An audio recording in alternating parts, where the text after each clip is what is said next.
Hi, my name is Jeroen Hoppe. I'm going to show you how to appraise a flat today. Just off in my bike kit, off to sunny Brixton. So going to go have a look at a 3-bed maisonette. I've more or less agreed a purchase price with the agent already. We're just going to go and have a look at it and see what the flat is like in the flesh. So I'll take you up there and we'll talk further then.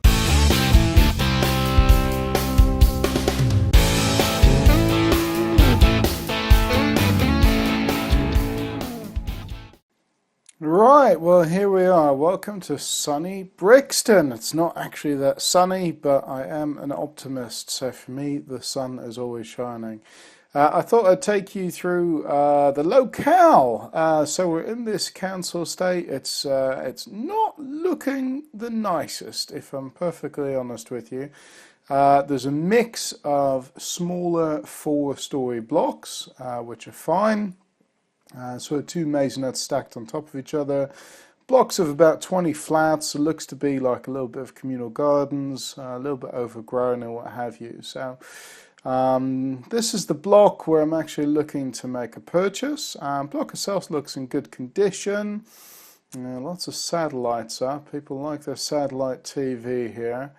Now the other thing that I noticed was that there's a lot of bigger blocks just at the end of the road, so crikey, there's a lot of flats here, a lot of people, and sadly demographics dictate that when there's a lot of people in close proximity you do get a lot of crime, so I'm not hopeful for the crime statistics here. But the good news is that most of the time over the years these bigger blocks will be demolished in return for other nicer schemes. These blocks were only ever supposed to be up for 20 years and they're still standing, so just like with Elephant and Castle, I've got very, very high hopes for the area for long-term capital growth. Right, so let's have a look at the inside of the flat. We're greeted with a 59-inch flat screen TV because, of course, that's very important. General condition of the property looks pretty good from the living room, but yeah, that's not the only room we're seeing today. So you got the kitchen, which looks fairly average as well. Looks okay. I mean, I'd rip out and start again, of course, but I've got very high standards. So the rest of the property, it just got worse from there, really. Look at the state of this bathroom. If you notice up there, you'll see there's actually quite a bit of mold on the ceiling as well. So yeah, the suite's not very exciting, but there on the ceiling it is just disgusting. So they've either not used anti-mold paint or never opened a window, or all of the above. It's hideous, really. The bedrooms, I couldn't even inspect all of them because some of the tenants were still asleep. So I'm going on floor plan there, but again, this bedroom, it's not that bad. You know, it's cheap laminate flooring. Yeah, it's bright enough. Great. Okay, nothing too exciting. But the internal condition, look at the plaster and the paint just flaking off there. It's absolutely terrible. Show you a quick picture of the downstairs toilet as well, which is fairly grim. Again, there's no paint left on there. It's literally just bare wall there. I don't know how people can live like this, but yeah, you get an idea of the kind of property that I like to view, because obviously property like this, it's not going to be snapped up by the faint-hearted there. So quite pleased to have found this one. This one came to me via my boys in the agency, and I thought I'd like it, and yep, this is the kind of thing that I like, because the thing is, once you throw the builders in there, you end up with beautiful product, so it doesn't really matter how bad it is to start with. This is a leasehold flat. It's on the ground floor. There's no damp or anything by the looks of things. The structure of the building is fine. So we're really just looking at internals and looking at the layout quickly. I'll show you the floor plan just here. You can see for me it's a very easy job, just to get that kitchen moved into the front, and then you've got yourself a new bedroom. So this will become from a 3-bed to a 4-bed. So, right, now we've seen the flat. Let's head on back home and let's crunch some numbers. Right, now we're ready to start some desktop research. So the first thing we need to determine is whether we're going to resell or hold and let this property. Now, for all intents and purposes, I'm just going to show you what I do, which is to hang on to the property. So what I'll be looking to do is buy it relatively cheap, be looking to then do the work, add the value, and hopefully refinance most of my money back out, and obviously leave some money invested, yielding me a nice high monthly income. So first thing to do is log on to my favorite tool, which is Rightmove. So rightmove.co.uk. And what we're going to do is we're going to type in the postcode of the property and do ourselves a little rental search. So what we're going to do is we're going to find out exactly how much people are paying for similarly priced properties in the area. So I'm going to set the search up to search between 3 and 4 beds. This is London, so everything's in quite close proximity to each other. I'm going to do quarter mile, so I'm going to get stuff in and around that estate just to get a feel of what's out there. Property type we'll just leave open for now just to get a feel, but under filters there's actually an include let agreed thing there, so we're going to hit done and we're going to crack on and have a quick look. So there's 18 properties here that have come up in the search. And they're audited by newest listed. So what I'm going to do is I'm actually going to list that from the highest price down. So we can see what the most expensive properties are. They're normally the Victorian properties marketed by the bigger agents. And to no surprise, the one up at the top here is a flat in, well, it's a house actually, Flaxman Road in Camberwell, marketed by our good friends over at Foxtons.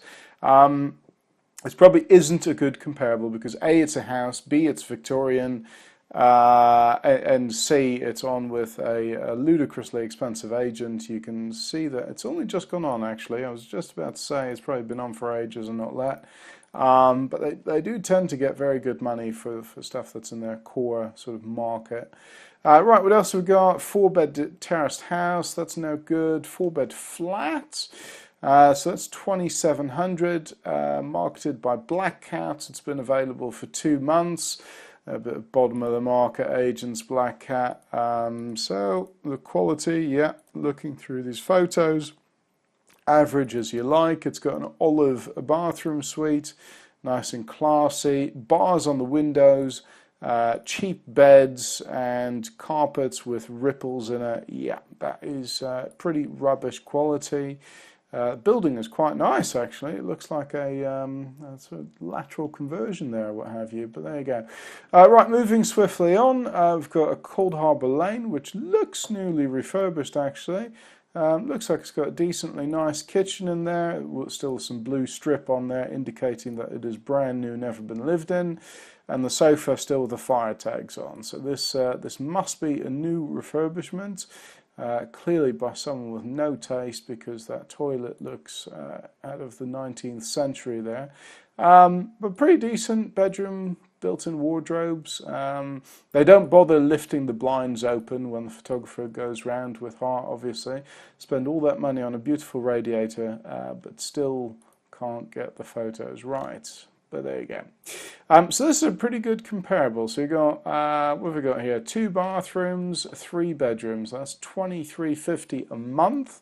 That's the asking price. Whether they'll get it or not, I don't know. But it only has just been reduced. So recently reduced. That one. So that's pretty good comp actually. So 3 beds at 23. What else have we got? Crikey, looks like the landlord's trying to let that one privately as well for 2,200, and he's it's only just gone on actually, so you can't tell whether that's the right price or not. Loughborough Estate, here we go, 3-bedroom flat on the Loughborough Estate. Now that's a pretty good comp actually. Average, average, average. Yeah, really cheap bed in there, average as you like, and a picture of the Ritzy. quality. Listed 9 days ago, so again, don't know whether that's the right price, but I'm getting the feeling that an average 3-bed is going to be around 2,000 to 2,100. Allow a bit of room for negotiation there, and a good 3-bed around the 2,300. So as we go down the list, they only get worse.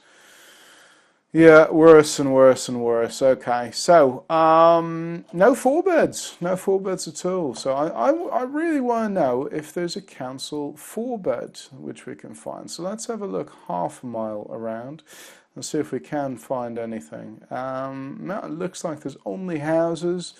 Houses at 3,000, 2,700. Ah, here we go. Stockwell Park Road, 2,600 for a 4-bedroom maisonette. Oh, it's even got a floor plan. Well, it looks pretty big. It's got a garden. Total square footage of 86 square meters, and we know from our floor plan that ours is 75. So ours is a little bit smaller, but these bedrooms, they don't look as big as ours, and sharers always like bedroom size. The other thing I notice here is that there's a bedroom off the reception room, which can be a little bit awkward. So anyway, I digress. 2,600. So the exit price on letting is going to be, I would say, around the 2,500 for that. So 2,600. It's a little bit bigger, although my spec is obviously going to be nicer. I might actually get the 26. Not sure yet. But worst case scenario, you know, we're aiming 24 to 26. Call it 25 on average, right? Okay, so we've determined our rental price. So judging by a purchase price of, I'm about to agree it at 330, hopefully. It's going to make a very small mortgage compared to the rent at 2,600. So ignoring everything else, it's going to cash flow quite well. But obviously my modus operandi is to add value, do the work, and finance out again. So let's run some numbers together and let's have a look at how those numbers will pan out. So I'll just open up my spreadsheet here and show you some numbers. Now I've got this spreadsheet built to my custom requirements, and I've got a few different options there. Now I know there's a finance product with Axis that allows you to refinance out 90% of the purchase price and 90% of the refurbishment costs. Now, I've yet to use this particular product, but my broker says it's really good, so I'm keeping all the receipts for the refurb and so on and so forth. So let's just run these numbers here. You'll see I've got loads of numbers here. Just focus on these. So you got purchase price, and the value is going to be a 75% loan to value bridge. My bridger will allow me to do 75%, which is nice.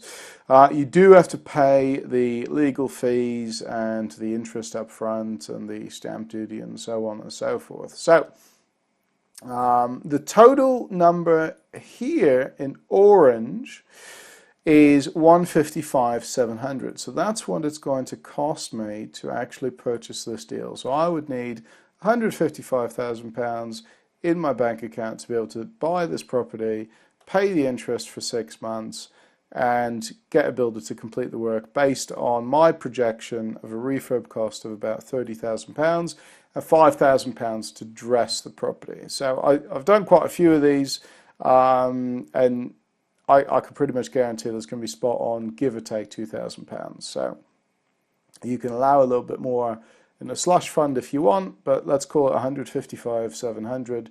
That is the money. Now, onto this side of the spreadsheet, you'll see that I put a value in here of £425,000 for the exit. Now, that's a number that I had researched before. So let me just go back to Rightmove and show you how I do that. So what I'll do is I'll type in the postcode of the property, that one, and I'll hit for sale. Now let's look at 3 to 4 bedroom properties which are also sold. So I will click that under the filter thing. And again, let us sort these by highest price, and let's say half a mile around, right? So you've got literally stuff going for £1 million. This is not going to be £1 million property. So let's just take that right down to say 500 or even 550, because I did see a few at 550, funnily enough. Right, so what have we got? We've got houses, we've got a 3-bedroom Victorian flat. Well, Victorian, what is that? Some kind of period. I can't even see what it is. It looks so strange. What else we got? Victorian. We've got Styles Gardens in Brixton. Brilliant. Okay, Foxtons are asking £525,000 for this beautiful 3-bedroom flat in Styles Gardens. This is actually one of the blocks just opposite, so that's not too bad in terms of location. It's precisely the same layout. I cannot believe that they're actually asking £525,000 for this. It has been on the market since the 9th of May, however, without any reduction, so it leads me to think that's a little bit optimistic, otherwise it would have sold by now. Right, so going through the list, we're looking for similar properties. Here we go, Robsart Street. This one is sold subject to contract. Looks very average, very plain. They used a feature wall here, but it's disgusting. And if we click in the property sold nearby, you can actually see that this particular property has sold for £522,500. So that is an amazing comparable. Really good. So this is a 3-bed, 1-bath, similar sort of layout's a little bit different, but same but different. And unbelievably, this is sold for £522,500. So that is a really, really good comp. So I'm really pleased with that. So I could potentially purchase this at £330 and sell it for £522,500. So good comp. Right, moving swiftly along. What else have we got? Stockwell Park Road.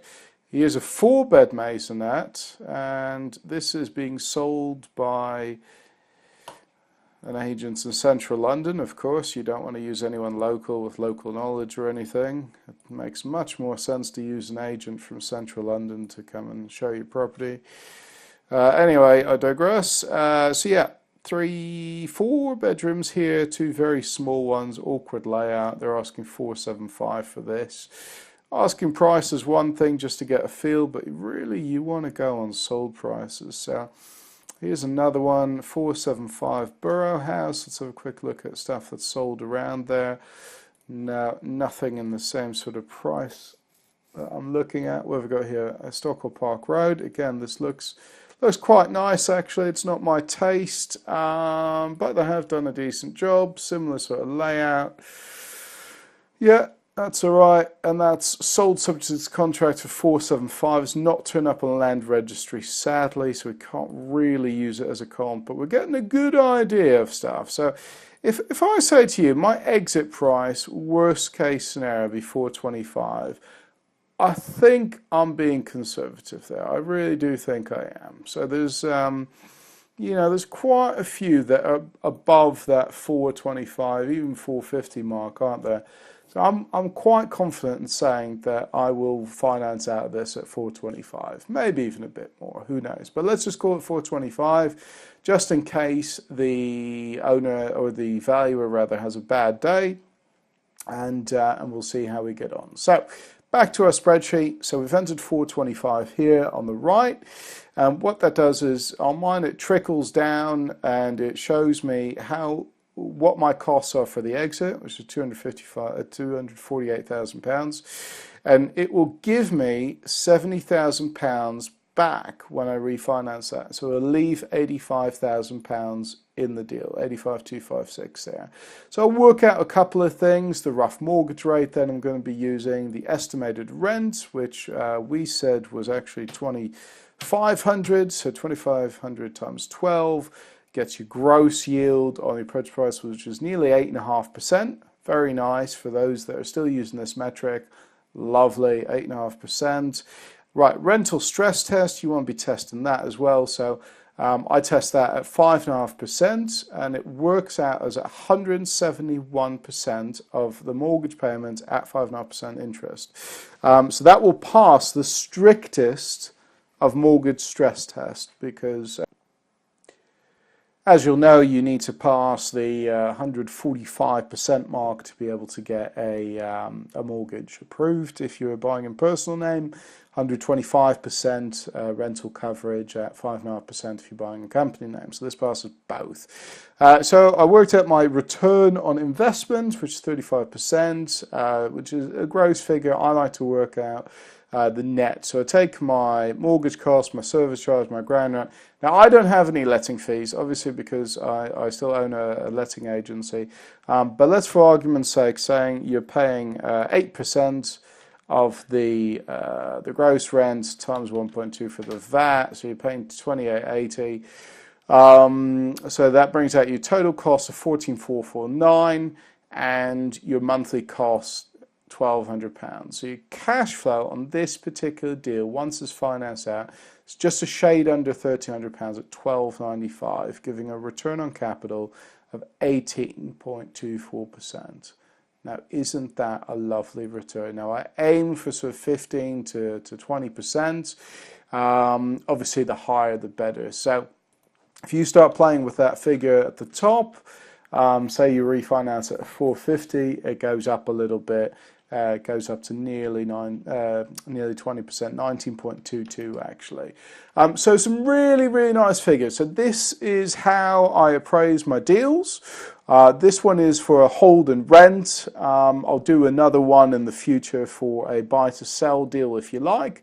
But I know most of my audience is looking for hold and rent deals. So this is a lovely, lovely deal. I mean, even if you're literally just giving it a lick of paint and what have you, and you're going to do something very simple like let this at £2,000 a month, a sort of an average 3-bed tarted up, you're still getting a return on capital of nearly 12% after everything. So that's not to be sniffed at. I think that's really good still. Obviously, the money is in the refurbishment. The money is in adding the value and taking that value out and using that to go again. So I hope you found this useful.